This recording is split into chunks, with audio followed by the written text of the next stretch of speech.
না রে, এটা তো সুবিধার মনে হইতেছে না। চাচা কালকে তুই আসেন তাহলে একটু ব্যবস্থা করি। বাইসতে ক কি, তাহলে টুপিটা খুলে নিই। কি ব্যবস্থা?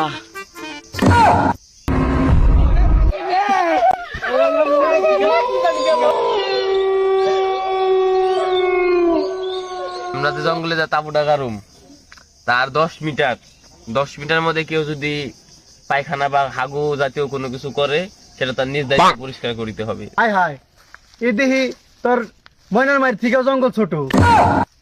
এনে কামটা ছেড়ে দে। ও ভাই, কি শান্তি রে।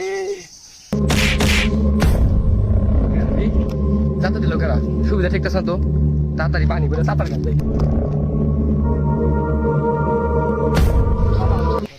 এই নদী যা ভাবছি তাই।